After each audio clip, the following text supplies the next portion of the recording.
미국에서 자랑스럽게 여기는 소설가가 있는데 해밍웨이라는 소설가가 있습니다.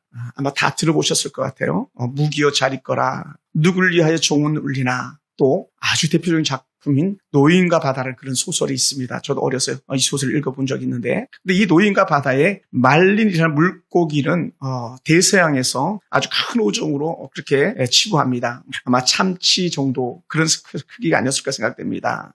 그리고 이 말린이라는 물고기는 너무 힘이 강력합니다. 그리고 이 물고기 속도도 워낙 빨라가지고 보통 어부들에게는 잡기 힘든 그런 고기입니다. 그러면 이 고기만 잡으면 아주 대박 나는 그런 고기죠. 그런데 이 노인과 바다 소설 속의 주인공 산티아고는요, 이 먼 바다에 나가서 이 말리나 물고기를 잡았습니다. 물고기를 잡았어요. 근데 이 물고기가 너무 커서 배에 올리지 못하고 그 물고기를 달고 항구로 돌아오는 길이에요. 고기를 잡는 것도 보통 힘들었던 게 아니고 그 고기를 끌고 항구로 돌아오는 일들도 결코 쉽지 않은 그런 과정이었었습니다. 그런데 문제는 이 물고기를 배에 달고 항구로 끌고 오는데, 항구로 오는 사이에 피냄새를 쭉 하는 어종이죠. 상어가, 또한 상어 떼들이 이 말린이라는 물고기를 뒤따르면서 먹기 시작하는 거예요. 그래서 결국은 이 항구에 다다랐을 때에 물고기를 끌어 올리려고 하다 보니까 결국은 앙상한 뼈만 남아있는 그런 과정을 갖다가 소설로 쓴 그런 내용입니다. 이 소설의 내용들을 가만히 우리가 음미해 보면 이것은 인생을 그렇게 말하고 있다는 거예요. 인생을, 처절한 인생을. 여러분, 우리는 말리나 큰 물고기를 잡기 위해서 몸부림을 치는 그런 삶을 살고 있는 거예요. 그리고 우리가 하는 말 있죠. 대박. 큰 대박을 꿈꾸면서, 또 때로는 일확천금을 꿈꾸면서, 어떤 사람들은 신문 상승을 꿈꾸면서 살아가 봅니다. 그리고 우리는 마침내 그런 자리에 도달하는 거예요. 그게 말리나 물고기를 낚는 거죠. 그런데 문제는 그렇게 자리에 가서부터가 문제라는 거예요. 그 자리에 가만히 있게 하냐는 거예요. 수많은 상어떼들이 피냄새를 맡고 달려드는 것처럼 우리 삶 가운데 그렇게 개입해서 이상한 뼈만 남는, 아무것도 없는 그런 허무만이 남는 그런 과정이 되고 만다는 거죠. 그래서 해밍웨이는 이 노인과 바다의 그 허망한 마음을 갖다가 자기 속에 적용이라고 했듯이 그는요, 가장 좋은 상, 노벨 문학상도 받았지만 결국은 1962년 7월 2일 날 아이다호 주에서 결국은 권총 자살로 삶을 마치게 됩니다. 여러분, 우리는 최고의 경지에 다다른 것 같지만 사실 그 안에 비어있는 것과 같은, 지난주에 말씀드렸죠. 쏙 빈 강정과 같은, 가짜 호떡 같은 그런 삶을 따라가고 있지는 않은지 우리가 돌이켜 보아야만 할 것입니다. 우리 주변에는요, 많은 전문가들이 있을 것입니다. 우리 김양희 사님 같은 법무사 전문가 아니겠습니까? 그 일을 오래도록 해오셨으니까요. 저는 설교자니까 설교자로서 또 성경 전문가로서 쓰임 받아야 되는데 사실 쉽지가 않은 거예요. 경지에 도달했다고, 단계에 다다랐다고, 그게 최고가 아니라는 것을 꼭 기억해야만 합니다. 여러분, 우리가 본문에 잘 아는 사람이 등장하는데 그것이 누구냐? 바로 베드로라는 사람이에요. 시몬 베드로. 갈대와 같았던 그런 사람 베드로가 등장하는데, 이 베드로는요, 갈릴리 호수, 게네사렛 호수라는 곳에서 잔뼈가 굵은 그런 사람이에요. 물고기 하는 전문가죠. 그래서 이 베드로는 어디 가면 물고기가 많이 있고, 언제 가면 물고기가 많이 있고, 어떻게 하면 물고기를 많이 잡는지 진짜 최상의 전문가인 거죠. 그런데 그는 오늘 날 밤에 물고기를 단 한 마리도 잡지 못하고 그렇게 빈 배를 끌고 무태에 달아야만 했습니다. 여러분, 말이 안 되는 거죠. 전문가는요, 어떤 사람입니까? 실수하지 않는 거예요. 전문가는요, 실패하지 않는 거예요. 전문가는 항상 대박이 나야 되는 사람들이 어찌 보면 전문가인데 베드로는요, 그러지 못했습니다. 그런데 마침 그렇게 긴 배를 끌고 와서 이제는 마지막 그물 손질하는 것이 남아있잖아요. 가끔 항구 가보면 저도 길에 그물 손질하는 사람들을 보게 되는데, 그물이 틀어진 데는 다시 기우고 또 정리해서 이물질을 떨어뜨려내고 하는 그런 일들을 하는데, 그 배로 예수님께서 오셔가지고 하시는 말씀이 뭐냐면, 야, 내가 너 배를 탈 테니까 저 바다 약간 좀 떨어뜨려라. 그렇게 말씀하셨습니다. 여러분, 밤새도록 그물을 던졌다가 실패하고 그물을 던졌다가 실패하고 결국은 헌일하고 온 사람한테 예수님께서 야, 다시 배를 바다에 띄워라. 그리고는 말씀하실 때에 우리 같으면 아예 안 됩니다 하고 그냥 화라도 냈을 법한데, 베드로는 어찌됐는지 자신이 정말로 예수의 말씀을 듣고 배를 바다로 띄워서 어느 정도가 거리에서 육지에 수많은 사람들이 몰려있는 사람들이 말씀 알아들을 수 있을 만한 그런 거리에서 예수님께 말씀을 전하기 시작합니다. 여러분, 베드로 같은 경우는요, 참 쉽지 않은 그런 인생이죠. 어부라는 사람이 그렇게 썩 좋은 그런 직업이 아니니까요.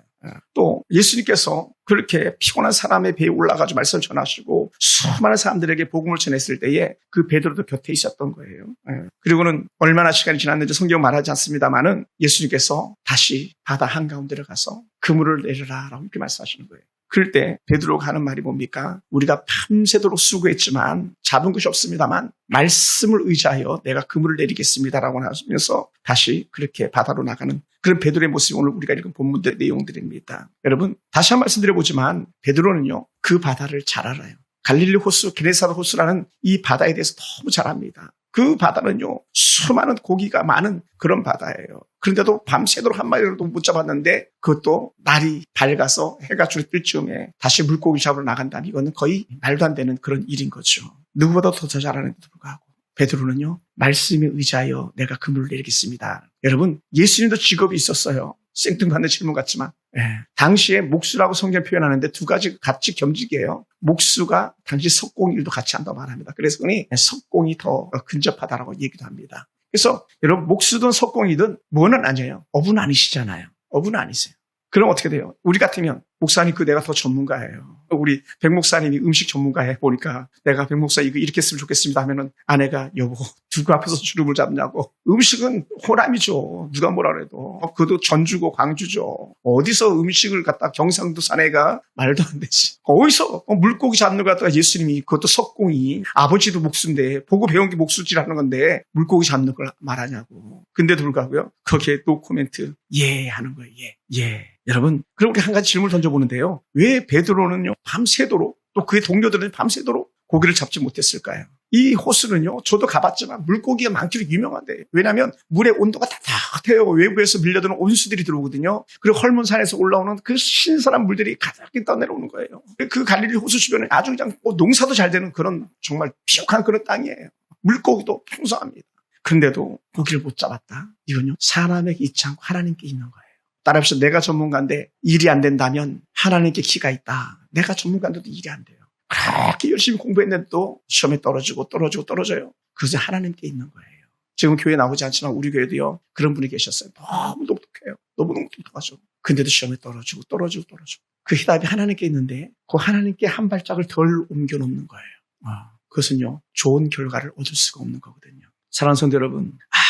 아무리 비옥하고 아무리 밀과 보리가 잘 자라도요. 하나님께서 후 불면 아무것도 아닌 거예요. 아무것도 아니에요. 아무리 물고기가 많고 또 풍부한 어족이 있어도 하나님께서 후 불어서 막아버리면 아무것도 아닌 거예요. 특히나 예수님께서는 이 갈릴리 호수 주변에서 많은 사역을 하셨는데 그 대표적인 것들이 우리가 금방 머리에 기억되는 것들 중에 하나가 오병이어 기적 같은 보리떡 5개 물고기 2마리로 2만 명을 먹이도 남았던 그런 기적들. 한 사람을 살리려고 돼지 2,000마리 때에 그 악한 귀신을 들여보내가지고 다 바다에서 몰살시켰던 것들이 다 이 게네사렛 호수, 갈릴리 호수, 갈릴리 바다로 말하는 이곳에서 있었던 일들이거든요. 근데 그곳에서 고기 안 잡히는 기적을 예수님께서 베푸셨습니다. 왜? 한 사람을 택하시기 위한 예수님의 예비 동작들이었던 거죠. 수많은 군중들 사이에서 말씀을 전했던 그 예수님께서 배에 오르셔서 말씀을 더 잘 전하기 위해서 배에 오르셨어요. 이런 것 생각하면 될 것 같아요. 갈릴리 호수 배경이 어떠냐면 우리가 콜로세움이라고 해가지고 밑에 흔히 야구장으로 가정해봅시다. 야구장 밑에서 소리를 지르면요 위에서 거의 잘 들려요. 소리가 위로 올라가고 퍼져가기 때문에 그런 것처럼 갈릴리 호수 주변이 그렇게 돼 있어요. 언덕이 이렇게 돼 있어가지고 충분히 예수의 복음을 들을 만한 그런 장소들이 있어요. 아마 거기가 아니었을까 생각이 되는데 수많은 무리들이 둘러선 가운데서 예수께서 장시간 복음을 전한 다음에 베드로도 그 곁에서 그 복음을 다 들은 거죠. 제가 볼 땐 그래요. 예수님이 하시는 말씀 귀담아 들었어요. 그리고는 이 자리에 오기 전에 약간 시간의 갭들이 있었을지 모르겠습니다만은 이곳에 오시기 전에 예수님께서는 이미 많은 기적들을 베푸신 경험들이 있어요. 그것을 이 베드로도 알고 있었을지도 모릅니다. 그러면 베드로가 예수님께서 야 바다 깊은 데 가서 다시 한번 그물을 내려봐 했을 때에 그 했던 말 우리가 밤이 새도록 수고했지만 잡은 것이 없지만은 한마디 말씀을 의지하여 내가 그물을 내리리이다. 그래서 저는 키를 여기다 줘요. 말씀을 의지하여. 할렐루야. 한번 따라해봐. 나도 말씀을 의지하여 내 일을 감당하겠습니다. 아멘. 말씀을 의지하여서. 우리 찬양 부르잖아요. 내 힘으로 안 될 때 그때 우리 주를 바라본다는 그런 찬양도 있잖아요. 전적으로 내 힘으로 되는 게 아니거든요. 전문가인 내가 안 되는 거예요. 그래도 어떻게 돼? 말씀을 의지하여 하나님 앞으로 나오는 그런 은혜가 필요한 줄 믿습니다. 할렐루야. 그래서 5절에 그렇게 말씀했던 거예요. 내가 말씀에 의지하여 내가 그물을 내리겠습니다. 그러다 보니까 이 말씀을 의지한다는 말 자체가 뭐냐 했을 때에 우리는요 그것을 믿음이라고 표현하는 거예요. 할렐루야. 믿음이에요. 그래서 이 믿음은요, 우리의 생각, 우리의 실력, 나의 전문적 지식은요, 다 십자가에 갖다 버려버리는 거예요. 우리 흔히 말하는 십자가에 갖다 던져버리는 거예요. 왜? 내 실력 가지고는 안 됩니다. 내 능력 가지고는 안 됩니다. 하나님의 은혜가 필요합니다. 그래서 우리는 우리의 생각을 다 십자가에 못 박아버리고 오직 주의 말씀에 모든 것을 거는 거예요. 할렐루야. 여러분, 우리가 아무리 노력해도 문제가 해결되지 않고 수가 대표될 때에 우리는 우리 자신을 돌아보면서 그 근본적 원인, 문제의 원인을 찾아야 되는데 그래야만 헛수고를 하지 않는데 우리는요, 원인을 찾지 않을 때가 많아요. 왜 안 되지? 당연히 이렇게 하면 되는 건데 그렇게 따질 때가 많아요. 원인이 있는 거죠. 데드로와 그의 친구들이 밤새도록 자신들만 가지고 있는 그 경험과 생각을 붙들고 그물을 던져보고 또 던져보고 또 던져보았지만 뭘 알지 못했던 거예요. 이거는 분명히 이유가 있다라는 걸 생각하지 않은 거예요. 그래 실망하고 낭망할 수가 있죠. 우리가 흔히 하는 말 막 터가 안 좋아서 시간이 안 맞아서 이런 얘기 할 수도 있어요. 흔히 말하는 세상에 나가면 사주팔자가 안 맞아가지고 팔자가 사나워 삼재가 껴서 제 친구가 그 얘기를 하더라고요. 삼재가 꼈다고. 삼재가 뭔지 저는 잘 모르겠습니다만 사업도 안 되고 자식 농사도 안 되고 부인은 암병에 걸려서 막 누워있고 그래서 저를 만나가지고 하는 말이 재웅아 내가 삼재가 껴가지고 여러분 세상 사람들은 그렇게 말할 수 있어요. 근데 우리는 그렇게 말하면 안 돼요. 우리는 하나님 앞으로 나와야 돼요. 할렐루야, 하나님 앞으로 나와야 돼요. 더 가까이 나오도록 몸으로 집습니다. 여러분, 베드로도 예수님께서 다시 한번 가봐. 바다에 가서 다시 그물 내려봐 했을 때에 막 머리가 많이 돌아갔었을지도 몰라요. 그렇게 돌아가고 나서 했던 말이 뭡니까? 그래요, 예수님. 우리가 밤새도록 수고했지만 못 잡았지만 말씀을 의지하여 내가 내리겠습니다. 이것이 내 경험을 던져버리는, 내 이성을 던져버리는 믿음이었던 것이죠. 할렐루야, 우리가 그걸 볼 수 있었으면 좋겠습니다. 여러분, 우리가 어려움은요, 늘 있는 겁니다. 늘 어려워요. 사실 늘 쉽지만 않지 않습니까? 그래서 우리는 늘 말씀에 의지하여 살아야 되는 삶이 우리들의 삶입니다. 우리는 가끔은 시간만 지나면 돼, 20대만 지나가면 돼 하면서 우리 치부해버리고요. 털썩 주저앉아서 시간아 빨리 가라, 시간아 빨리 가라 하면서 그렇게 할 때도 있습니다. 또 자신의 노력 없이 그저 참고 있으면 저절로 된다는 식의 아니라는 생각을 가지고 살 때도 있습니다. 꼭 이거 아니면 아니냐고 그렇게 버티던 그런 사람들도 있었을지도 모릅니다. 그것이 바로 헛쓰고 하는 인생들의 모습인 것이죠. 그러므로 저는 이렇게 고백하고 싶어요. 우리 6절, 7절 같이 한번 볼까요? 6절, 7절. 제가 한번 읽어볼게요. 6절, 7절. 그렇게 하니 고기를 잡은 것이 힘이 많아 그 물이 찢어지는지라. 이에 다른 배에 있는 동무들에게 손짓하여 와서 도와달라 하니 그들이 와서 두 배의 체험에 잠기게 되었더라. 너무 많은 물고기를 잡았어요. 그 물이 찢어질 정도라는 것은요, 그 물이 완전 터져버린 게 아니고 그 물이 점점 찢어질 만큼 그래 많은 고기가 잡혔다고 하는 그런 히브리적 사고에서 하는 표현들입니다. 잡힌 거예요. 잡힌 이유는 뭐냐? 말씀 의지하여 순종하며 그물을 내렸을 때라는 거죠. 사랑하는 성도 여러분, 저도 이 말씀을 준비해서 그런 마음이 들었어요. 하나님, 내 실력으로 안 됩니다. 내 능력으로 안 됩니다. 내가 할 수 있는 게 뭐가 있겠습니까? 저도 말씀을 의지하여 살겠습니다. 이 고백을 다시 새롭게 합니다. 할렐루야. 기운이 쭉 빠진 것 같고 마음이 무거운 것 같을 때에 그때 주님께 내게 주신 은혜의 말씀이 뭐냐? 그래, 말씀을 의지하여 앞으로 나아가라. 할렐루야. 제가 여러분 무슨 수로 감당하겠습니까? 제가 중국 동포들 무슨 수로 감당하겠습니까? 감당이 안 되는 거죠. 또 저희 자녀들요 무슨 수로 제가 감당하겠습니까? 감당이 안 되는 거예요. 제 자신은요 더더욱 감당이 안 돼요. 나도 나를 모를 말고 감당이 안 돼요. 그럴 때 어떻게 돼요? 그래, 말씀이다. 말씀이다. 말씀이다. 이것 외에는 해답이 없는 줄 믿습니다. 사랑하는 성도 여러분, 생각을 바꾸고 움직여야 하나의 역사가 일어나기 시작하는 겁니다. 비가 오길 기도하기 위하여 산 위로 오르고 기도의 무릎을 꿇고 기도하기 시작할 때에 하나님 은혜가 깃들이기 시작하는 것입니다. 하나님 먼저 기적을 먼저 보여주면 안 됩니까가 아니라 하나님 기적이 일어나도록 내가 믿음을 갖겠습니다. 라는 것이 오늘 저와 여러분의 생각이 되길 주로 축원합니다. 사랑하는 성도 여러분, 순종만이 수고가 반복되는 삶을 바꿀 수가 있는 거예요. 뭐에? 말씀에 순종하는. 또 말씀에 순종할 때 내 주변도 조금씩 나아가는 것을, 또한 나아지는 것을 경험하게 될 줄 믿습니다. 또한 우리 순종만이 예수를 바르게 체험하고 신앙이 성장하는 아름다운 은혜의 비결이라는 거예요. 먼저 순종해 봐라라는 거죠. 먼저 기름그릇을 준비해 놓는 것, 순종과 기름을 따라 보는 것, 또 먼저 물을 떠다쳐 보는 것, 말씀에 따라서 그것이 다 기적이 일어나는 순간순간의 모습들이었던 것이죠. 할렐루야. 여러분은 얼마나 순종하면서 말씀대로 살고 있는지 다시 한번 돌이켜보시기 바랍니다. 그리고는요, 다시 한번 내가 뭐 때문에 제자리 걸음만 하고 있는가. 여러분, 우리는요, 그 운동하는, 뜀박질하는 그 기계를 타고 뛰는 사람들이 아니잖아요. 우리는 앞으로 달려가는 사람들이잖아요. 다람쥐 쳇바퀴 돌듯이 사는 그런 사람들이 아니잖아요. 우리 진보적으로 날마다 더 나은 삶을 향해 달려가는 사람들 아닙니까? 그런데 만약에 쳇바퀴 돌고 있다면 우리는 다시 한번 중심을 하나님께로 정해 봐야만 합니다. 왜 믿음이 자라지 않는가? 왜 나는 순종하지 못하는가? 그런 생각이 여러분 가운데 있다면요, 여러분이 다시 말씀을 펼쳐보시기 바랍니다. 말씀을 귀담아 새겨 들어보시기 바랍니다. 그래도 하나님의 역사는요, 반드시 새롭게 시작될 줄로 믿습니다. 사랑하는 성도 여러분, 하나님의 능력을 자기의 생각으로 제한하려고 하면 안 됩니다. 내 경험을 우선시하면 안 되는 거예요. 저도 마찬가지, 여러분도 마찬가지. 내가 믿을 수 있고 또 믿을 수 있을 것만, 받아들일 수 있을 것만 받아버린다면요, 우린 그것을 믿음이라고 말하지 않습니다. 내가 받아들이기 어려운 것조차도 아멘 할 수 있을 때에 하나님의 기적은 시작되는 거거든요. 예. 여러분, 우리가 자꾸 다람쥐처럼 쳇바퀴 돌 때 우리에게 나타나는 것이 뭡니까? 원망과 시비밖에 생기지 않는 거예요. 시험거리 들어서 낙심밖에 생기지 않는 거예요. 그래서 우리는 텅 빈 그런 삶을 사는 거죠. 그것을 오늘 제목처럼 이렇게 표현해요. 헛수고하고 있다라는 거예요. 헛수고하고 있다. 여러분은 어떻습니까? 여러분의 삶은 헛수고하는 삶입니까? 아니면 풍성하게 쌓여가는 그런 삶입니까? 지금까지 잘 살아오셨습니까? 그럼 여전히 잘 살아가시기 바랍니다.